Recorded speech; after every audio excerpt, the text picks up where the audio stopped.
দর্শক, এই মুহূর্তে জাতির উদ্দেশ্যে ভাষণ দিচ্ছেন প্রধান উপদেষ্টা ডক্টর মোহাম্মদ ইউনূস। যাচ্ছি তার ভাষণে। প্রবীণ সবাইকে আমার সালাম জানাচ্ছি। আসসালামু আলাইকুম। গত বছর আগস্ট মাসে জুলাই গণ অভ্যুত্থানের শক্তি বলে আমরা অন্তর্বর্তী সরকার গঠন করেছিলাম। এরপর আমরা এখন আমাদের মেয়াদে একটি অত্যন্ত গুরুত্বপূর্ণ সন্ধিক্ষণে উপনীত হয়েছি। আমাদের সরকারের উপর ন্যস্ত দায়িত্ব ছিল মূলত তিনটি: হত্যাকাণ্ডের বিচার করা, একটি জবাবদিহিমূলক ও কার্যকর গণতান্ত্রিক ব্যবস্থায় উত্তরণের জন্য প্রয়োজনীয় সংস্কারের আয়োজন করা এবং সুষ্ঠু নির্বাচনের মাধ্যমে নির্বাচিত সরকারের কাছে ক্ষমতা হস্তান্তর করা। আমরা জুলাই গণ অভ্যুত্থানকালে তৎকালীন ফ্যাসিস্ট সরকারের নির্দেশে সংগঠিত হত্যাকাণ্ডের বিচার কাজ এগিয়ে নিয়ে যাচ্ছে। এই বিচারের উদ্দেশ্যে গঠিত আন্তর্জাতিক অপরাধ ট্রাইব্যুনাল তাদের প্রথম রায় শীঘ্রই দিতে যাচ্ছে। ট্রাইব্যুনালে আরো কয়েকটি মামলার বিচার চূড়ান্ত পর্যায়ে রয়েছে। সাধারণ ফৌজদারি আদালতগুলোতেও জুলাই হত্যাকাণ্ড সম্পর্কিত কিছু বিচার কাজ শুরু হয়েছে।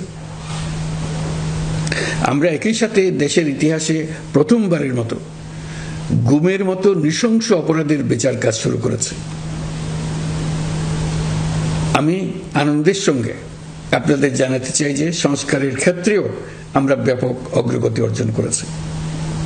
অন্তর্বর্তী সরকার নিজ উদ্যোগে বা বিভিন্ন সংস্কার কমিশনের প্রস্তাবের ভিত্তিতে অনেক গুরুত্বপূর্ণ সংস্কারের কাজ সম্পন্ন করেছে।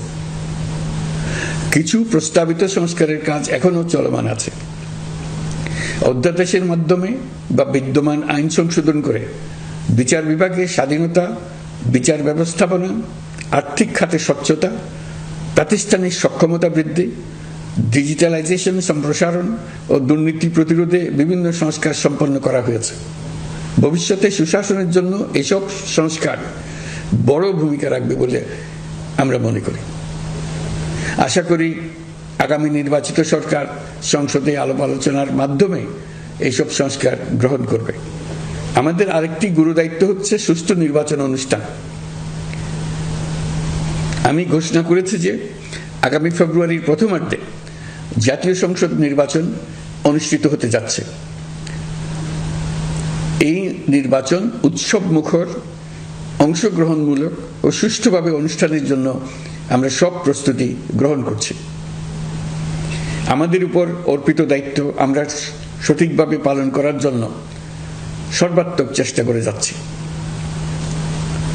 প্রিয় দেশবাসী, রাষ্ট্র কাঠামো সংস্কারের প্রস্তাব তৈরির লক্ষ্যে জাতীয় ঐকমত্য কমিশন নিরলসভাবে গত প্রায় 9 মাস ধরে কাজ করেছে।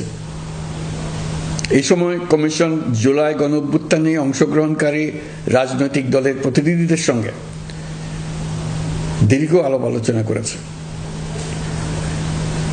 অত্যন্ত সৌহার্দ্যপূর্ণ পরিবেশে ধৈর্য সহকারে রাজনৈতিক দলগুলো কমিশন কর্তৃক উত্থাপিত বিভিন্ন সংস্কার প্রস্তাব নিয়ে যুক্তিতর্ক উপস্থাপন করেছেন।